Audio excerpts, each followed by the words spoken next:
let's jump right into this explainer.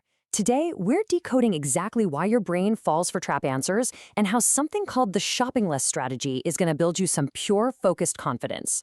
You know that exact feeling, right? You're staring at this massive, multi-layered argument or a complex critical reasoning question. The clock is literally ticking in the background, your palms are getting a little sweaty, and you just feel stuck. You manage to toss out the obvious garbage, you narrow it down to two possible answers, and then you just go back and forth, and back and forth. You're completely burning up the clock. It's so frustrating, right? And it just drains your mental energy for the rest of the day. But look, today, we are breaking down a massive flaw in how you process multiple choice arguments and real-world debates. And more importantly, we're going to fix it from the ground up. So let me ask you a highly relatable, maybe slightly embarrassing question. Have you ever walked into a grocery store completely starving, without a list, only to leave with a bunch of random junk food instead of what you actually needed?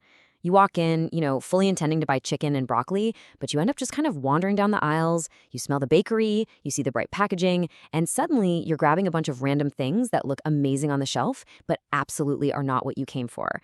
Well, guess what? Your brain does the exact same thing when faced with a tricky argument or a high-stakes test. This is such a perfect comparison for what happens when we tackle complex arguments without a solid plan.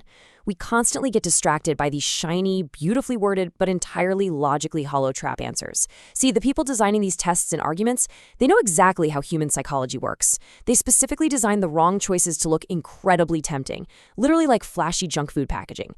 They'll use familiar words directly from the text to trick your memory, or they'll write an answer that plays right into your emotional biases, so it just feels right in your gut.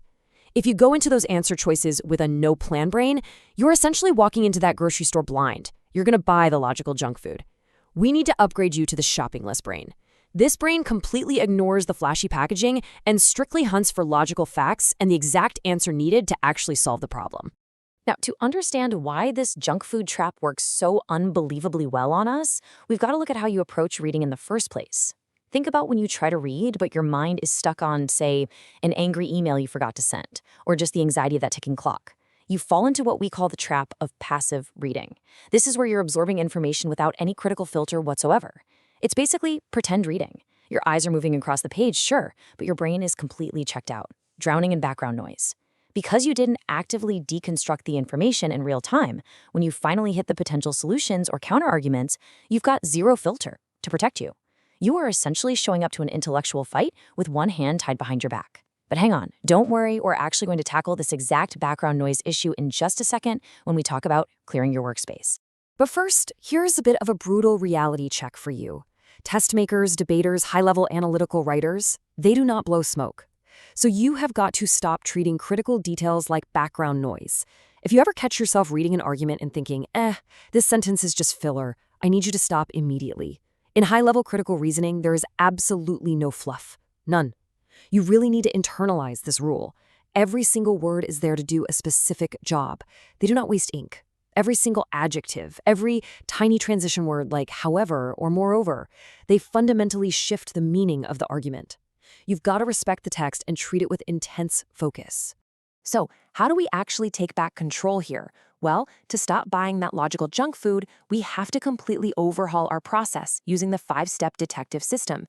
This means clearing your workspace, reading like a detective, creating your shopping list, sorting your answers, and mastering your mistakes. Listen, the struggles you're having right now, they are super common. They absolutely do not mean you're bad at this. Not at all. They're just a massive, glaring signal that you need a better system.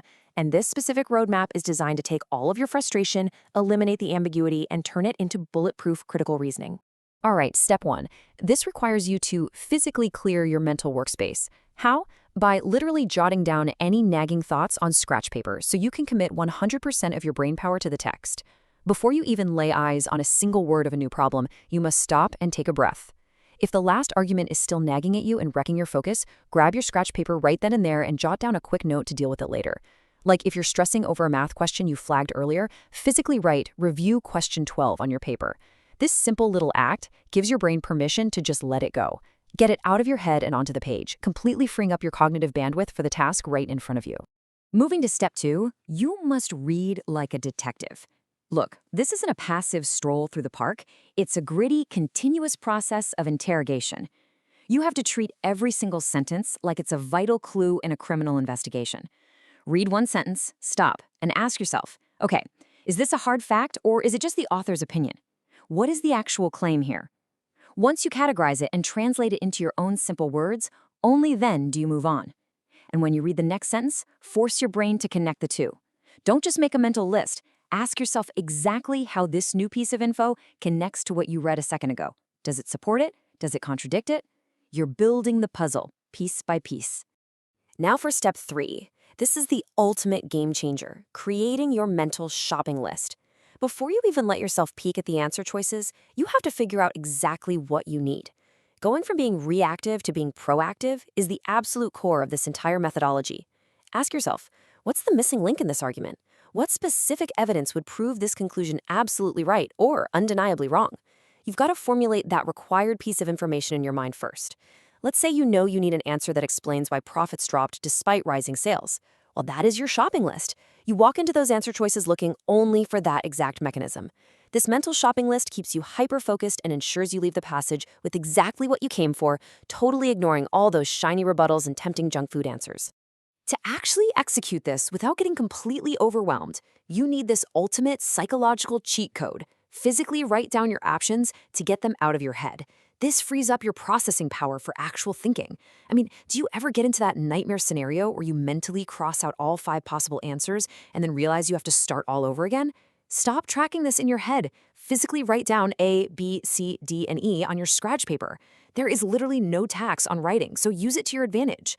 Why on earth would you try to hold all of that complex elimination data in your fragile working memory when the paper right on your desk is completely free?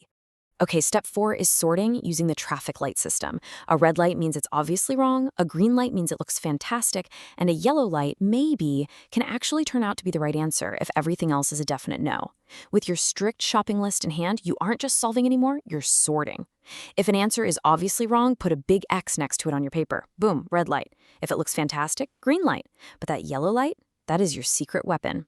See, trap answers are explicitly designed to make you hesitate and freeze up.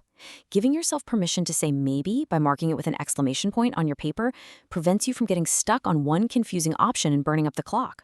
You just mark it yellow, evaluate the rest, and honestly, you'll often find that the yellow option is the only one left standing. Finally, we arrive at step 5. This turns mistakes into absolute mastery by forcing you to become a forensic analyst and interrogate your errors as pure, valuable data. You have got to stop thinking of your errors as personal failures. They aren't. They're blueprints for your improvement. When you get something wrong, take a deep breath and ask yourself, what specifically makes the correct answer powerful? What makes my choice weaker? And crucially, what happened during the test that made me miss that exact difference? Giving yourself the space to honestly answer those 3 questions is your absolute best data set for getting better. So, the crucial point we are really driving home today is this. Critical reasoning is not subjective. Your job isn't to guess based on a gut feeling. Your job is to become an expert at finding the cold, hard, logical reason one answer beats all the other rest. Because there is always a reason. Always. By physically clearing your workspace, aggressively reading like a detective, and walking into that aisle with a strict, proactive shopping list, you shift entirely from guessing to knowing. You take the control back. As you face your next high-stakes test or intense debate, I want you to ask yourself a question. Will you continue to wander the aisles blind and just fall for their traps, or will you bring your shopping list and take total control of the argument? The next time you sit down to evaluate a complex problem, your brain is going to want to take the easy way out. It will desperately want to reach for the junk food.